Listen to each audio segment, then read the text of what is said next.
Hello friends, मैं हूं सृष्टि सेन और आप देख रहे हैं नरेट एजुकेशन। सो फ्रेंड्स, आज का हमारा टॉपिक कक्षा 6 के पार्ट 4 वस्तुओं के समूह बनाना है। तो फ्रेंड्स, आज के टॉपिक में हम निम्न बिंदु पढ़ेंगे, वो है वस्तुओं के समूह या वर्गीकरण का अर्थ। वस्तुओं के समूह या वर्गीकरण के लिए आवश्यक गुण और कुछ महत्वपूर्ण तथ्य। तो सबसे पहले हम वस्तुओं के समूह या वर्गीकरण का अर्थ देख लेते हैं। हमारे चारों ओर पाई जाने वाली अनेकों वस्तुओं को कुछ विशेष गुणों के आधार पर अलग अलग बांटना या छांटना ही वस्तुओं का समूहन या वर्गीकरण कहलाता है। तो दोस्तों, अब हमने वस्तुओं के समूह या वर्गीकरण का अर्थ जान लिया है। अब हम वस्तुओं के समूह या वर्गीकरण के लिए आवश्यक गुण देखेंगे। तो पहला है आकार।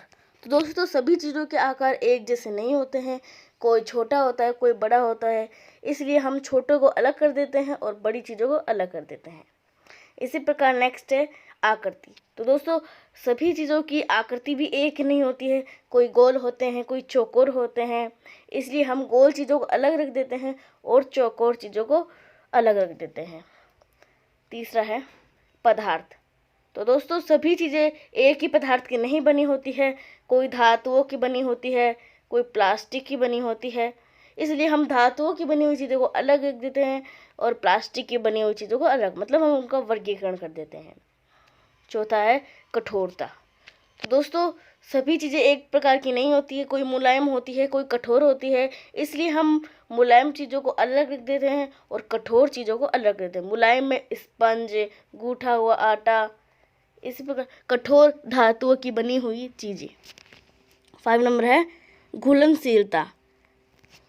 घुलनशीलता किसे कहते हैं? वो चीज़ जो जल में घुलती है या नहीं, उसे घुलनशीलता कहती है। इसके हिसाब से दो भागों में बांटा गया है, विलेय और अविलेय। विलेय उसे कहते हैं जो जल में आसानी से घुल जाती है, जैसे चीनी और नमक, और अविलेय जो जल में नहीं घुलती है, जैसे तेल, मिट्टी, चौक का बुरादा आदि। 6 नंबर है जल में तैरना या डूबना।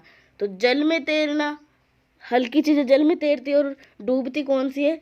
भारी चीज़ें जल में डूबती है। तो जल में तैरने वाली चीज़ें पॉलीथीन वगैरह जल में तैरती है, वो हल्की होती है। इसी प्रकार लकड़ी भी जल में तैरती है। डूबना, भारी चीज़ें जल में डूब जाती है, जैसे लोहे की कील, पत्थर आदि। 7वां है चमक। चमक के हिसाब से भी दो चीज़ होती है, मतलब कोई चमकदार होती है, कोई धुंधली होती है। तो चमकदार धातुओं की बनी हुई चीज़ें सोना, लोहा, और धुंधली पॉलीथीन आदि। 8 नंबर है आर पार देखना। तो आर पार हम किन किन चीज़ों के आर पार देख सकते हैं और किन किन चीज़ों के नहीं देख सकते। इनको 3 भागों में बांटा गया है। पहला है पारदर्शी, दूसरा है अपारदर्शी और तीसरा है पारभासी। तो पारदर्शी किसे कहते हैं?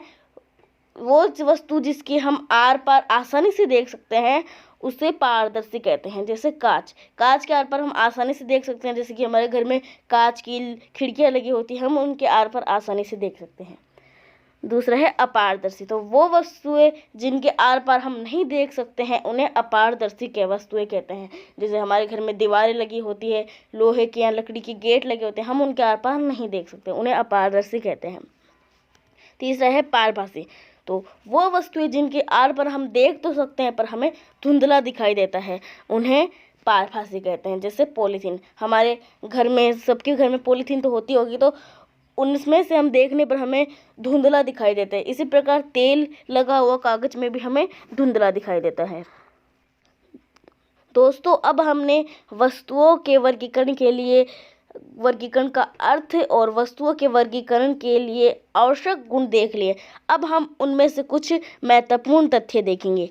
पहला है सभी वस्तुएं अलग अलग पदार्थों की बनी होती हैं। तो दोस्तों, कोई भी चीज़ें एक ही पदार्थ की नहीं बनी होती है, सभी अलग अलग पदार्थों की बनी होती है। जैसे कोई धातुओं की बनी होती है, कोई लकड़ियों की बनी होती है, कोई प्लास्टिक की बनी होती है, कोई मिट्टी की बनी होती है आदि। नेक्स्ट है ऐसी वस्तुएं जिन्हें दबाया जा सकता है, उन्हें मुलायम या संपीड़ित वस्तुएं कहते हैं, जैसे स्पंज, रुई, गूंथा हुआ आटा। तो ऐसी वस्तुएं जिन्हें हम आसानी से दबा सकते हैं उन्हें मुलायम या संपीड़ित वस्तु कहते हैं। जैसे हम स्पंज को दबाते हैं तो वो एकदम से अच्छे से दब जाता है, उसको ज़्यादा बल नहीं लगाना पड़ता है हमें दबाने के लिए, और रुई को भी आसानी से दब जाती है वो, और गूथा हुआ आटा भी आसानी से दबाया जा सकता है। नेक्स्ट है ऐसी वस्तुएं जिन्हें दबाया नहीं जा सकता है, कठोर या असंपीड़ित वस्तुएं कहलाती हैं। जैसे लोहा, पत्थर, लकड़ी। तो दोस्तों लोहा जिन्हें हम दबा नहीं सकते वो असंपीड़ित या कठोर वस्तुएं कहलाती हैं। पत्थर को भी हम नहीं दबा सकते हैं और लकड़ियों को भी हम नहीं दबा सकते हैं। तो नेक्स्ट है ऐसे पदार्थ जो जल में घुल जाते हैं, घुलनशील या विलेय, नमक या चीनी। जैसे ऐसे पदार्थ जो जल में घुल जाते हैं उन्हें घुलनशील या विलेय पदार्थ कहते हैं। जैसे नमक या चीनी, हम नींबू का शरबत बनाते हैं तो उसमें नमक और चीनी घोलते हैं तो वो आसानी से घुल जाते हैं। नेक्स्ट है ऐसे पदार्थ जो जल में नहीं घुलते हैं उन्हें अघुलनशील या अविलेय कहते हैं। जैसे तेल, मिट्टी। तो हम पानी के अंदर तेल डाल के देखेंगे तो तेल ऊपर तिर जाता है, मतलब हम सब्जी वगैरह बनाते हैं तो सब्जियों में पानी के ऊपर तेल के कुछ दाने दाने दिखाई देते हैं हमें, वो अविलेय है। इसी प्रकार मिट्टी भी पानी में नहीं घुलती है, वो गिलास के पैंदे में जम जाती है, तो ये सभी अविलेय है।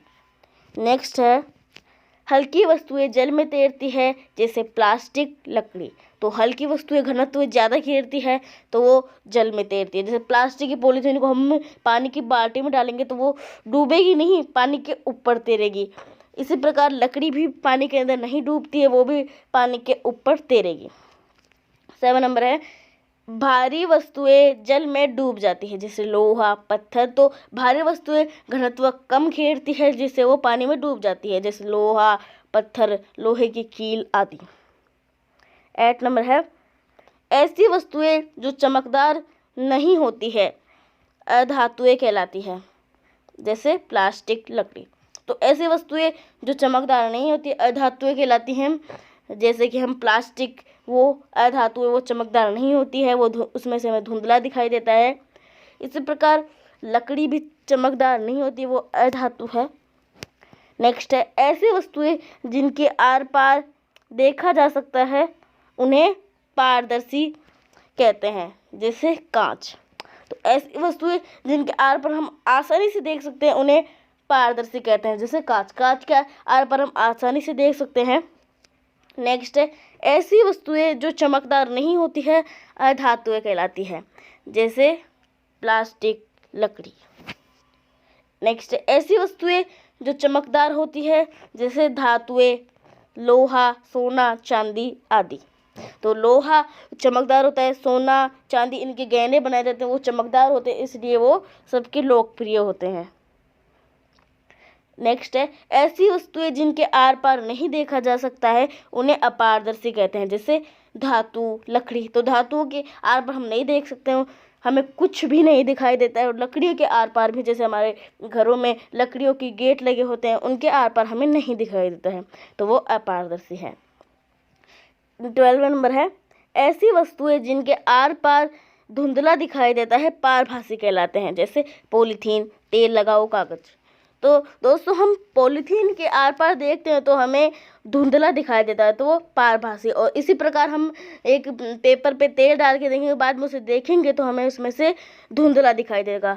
तो दोस्तों आज हमने कक्षा 6 के पाठ 4 वस्तुओं के समूह बनाना में हमने वस्तुओं के वर्गीकरण का अर्थ और वस्तुओं के वर्गीकरण के लिए आवश्यक गुण एवं कुछ महत्वपूर्ण तथ्य जाने। तो दोस्तों आपको मेरा वीडियो कैसा लगा नीचे कमेंट बॉक्स में ज़रूर बताएं। यदि अच्छा लगा हो तो लाइक कीजिए, सब्सक्राइब कीजिए, बेल आइकन जरूर दबाएं। तो दोस्तों मिलते हैं अगले वीडियो के साथ। धन्यवाद।